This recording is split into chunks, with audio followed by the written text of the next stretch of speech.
بسم الله الرحمن الرحیم. زه نن تاسو ته په دې ویډیو کې د اصحاب کهف کوم چې اولیاء الله بزرګانو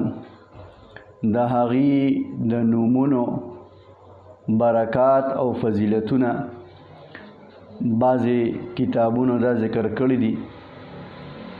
نو د هغې د اسماو او د نومونو یو څو فضیلتونه دا تاسو ته وایم. څوک چې د اصحاب کهف دا نومونه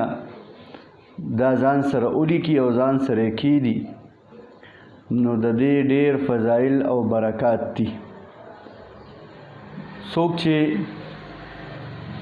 په یو ځای کې وورو لګېده او خطرناک وورو او د مړ کېدو څه انتظام فوري طور نه و، نو چې څوک د اصحاب کهف دا نومونه ولیکي او دغه اور طرف ته یې ور وولي، نو د دې په برکت او د دې په توفیل به الله دا اور دا مړ کړي. دغه رنګې کم ماشوم چې جاړي او زیل کوي، چیړه کوي، د اصحاب کهف نومونه په یو کاغذ باندې یو پیج باندې ولیکلی شي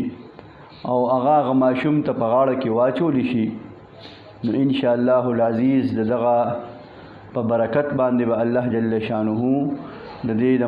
دې ماشوم دا زیل او چیړه چې کوم دی دا ختمه کړي. او دغه رنګې چې یو کس خفه شوي وي او تښتېدلی وي د کوره، د خپل ځای نه تښتېدلی وي، نو چې څوک دا نومونه د اصحاب کهف په یو کاغذ باندې ولیکي او په یو ونه کې اویزان کې هغه خوځي او وړکي راړکي، نو د دغې نومونو په برکت باندې به الله جل جلاله مهربانه شي او دغه تښتېدلی باغه هوا شخص به الله پاک واپس چې کوم دی کور ته راولي.